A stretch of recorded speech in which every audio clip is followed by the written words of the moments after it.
পৃথিবীর অন্যতম জনবহুল একটি শহর, যেখানে 2 কোটিরও অধিক মানুষের বসবাস। বড় বড় অট্টালিকায় ছেয়ে যাওয়া এই মেগা সিটিতে রয়েছে নানা ধরনের মানুষ। আর এই রাতের ঢাকা যেন এক রহস্যময় জগৎ। 10 থেকে 15 বছর আগেও এই জগৎ ছিল না, যে রহস্য উদ্ঘাটন করার মতো নয়।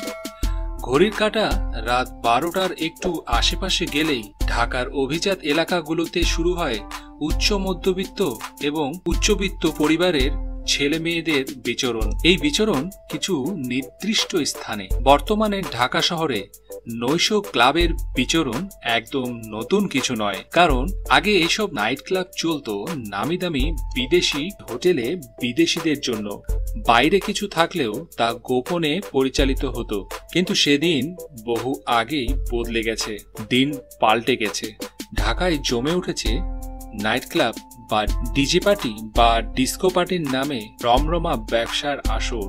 আর এর নিয়মিত কাস্টমার হলো উচ্চবিত্ত ঘরের যুবক যুবতীরা।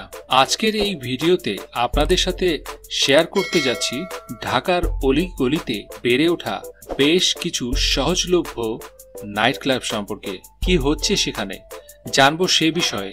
তার আগে বাংলা মিস্টেরিয়াস ফ্যাক্টস এই ইউটিউব চ্যানেলটিতে যারা প্রথম এসেছেন তারা প্লিজ সাবস্ক্রাইব করে পাশের নোটিফিকেশন বেলটিকে বাজিয়ে দিবেন আর আমাদের সঙ্গেই থাকবেন। পশ্চিমা সংস্কৃতির ঢেউ লেগেছে আমাদের ঢাকা শহরে, আর এর উথাল পাথাল ঢেউয়ে ভেসে যাচ্ছে আমাদের যুব সমাজের একটা অংশ যারা ঢাকা শহরে থাকেন। তারা এই সকল নাইট ক্লাবে যেতে যেতে অভ্যস্ত হয়ে গেছেন। সেগুলো ঠিক ইউরোপিয়ান কান্ট্রির নকল করেই তৈরি করা।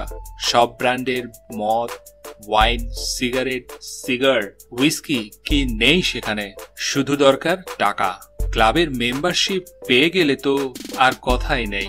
হিন্দি গানের তালে তালে যুবক যুবতীরা মেতে ওঠে ছন্দে ছন্দে। নারীরা মদ্যপান অবস্থায় নিজেদের বিকিয়ে দিতেও দ্বিধাবোধ করে না।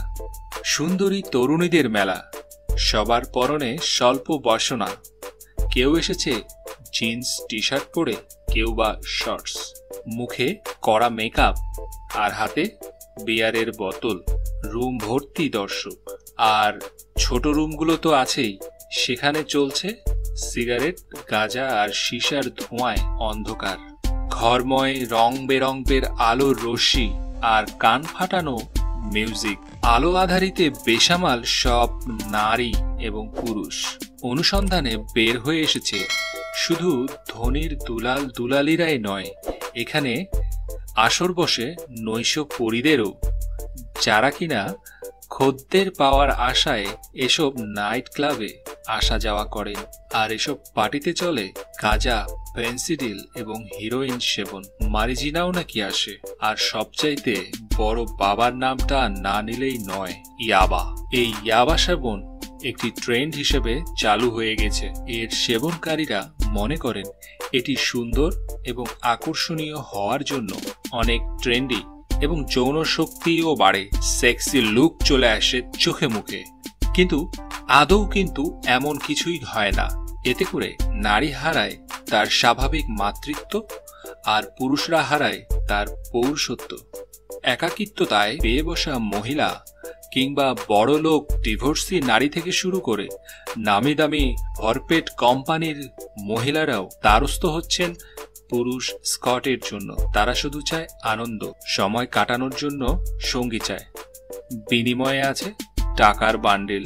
আর বেকার পুরুষদের জন্য এটা একটা খুব লাভজনক ব্যবসা, যেখানে বেকার পুরুষদের একটা অংশ এই ব্যবসায় নেমেছে। কারণ এখানে নেই কোনো ইনভেস্টমেন্ট, বরঞ্চ উল্টো এন্টারটেইন করে এক রাতেই 5 থেকে 10 হাজারও ইনকাম করে নিচ্ছেন।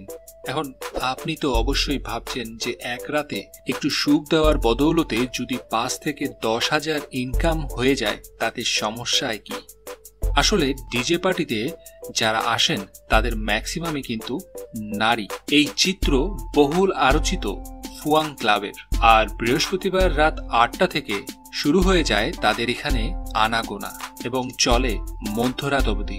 শুক্রবার যেহেতু সাপ্তাহিক ছুটি, তার কারণে আগের দিনই ফুয়াং ওয়ে ছিল উপচে পড়া ভিড়। ক্লাব কর্তৃপক্ষ প্রতি বৃহস্পতিবার রাজধানীর নামকরা সকল কল গার্ল, ড্যান্সার এবং ডিজেদের জড়ো করে ক্লাবে।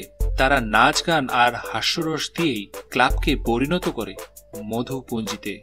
সবচেয়ে বিষয়টি লক্ষ্য করার, এখানকার আগন্তুকদের ম্যাক্সিমামের বয়স 20 থেকে 35 বছর বয়সের মধ্যে, যারা কিনা কেউ শখ করে আসেন, আবার তো কেউ আসেন, আবার কেউ সাপ্তাহিক রুটিনে রূপান্তর করে ফেলেছেন। এই ক্লাবটির দোতলায় রয়েছে আরো 5টি রুম, যেগুলোকে আবার ডিস্কো রুম হিসেবেও ডাকা হয়। ডিস্কোগুলোতে আবার নানা রঙিন আলো, দুদিকে সোফা বসানো, মাঝখানে উচ্চ শব্দের হিন্দি মিউজিকের তালে তালে যুবক যুবতীরা। রাজধানীর বিভিন্ন 5 স্টার হোটেলের উপরে নাইট ক্লাবের অন্তরালে চলছে জমজমাট দেহ ব্যবসা।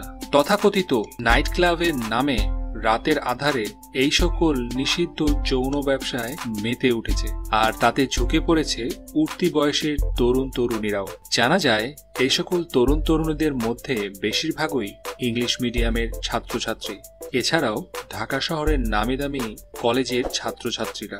আর এসব নাইট ক্লাবের রাত যতই বাড়ে ততই জমে ওঠে যৌন নৃত্য আর অশ্লীল নেশার আড্ডা, আর আড়ালে চলে দেহ ব্যবসা। এখানে সবাই বিনোদনের জন্যই আসে, এমনটাই দাবি করেন ক্লাব কর্তৃপক্ষ। তাদের মতে চিত্ত বিনোদনের জায়গা খুবই কম, মানুষ একটু বিনোদনের জন্যই আমাদের এখানে আসেন। ক্লাব কর্তৃপক্ষরা জানান, শুধু তরুণ তরুণীরাই নয়, এখানে শিল্পপতি থেকে সমাজে সম্মানিত অনেক ব্যক্তিরাই এইসব ক্লাবের সদস্য।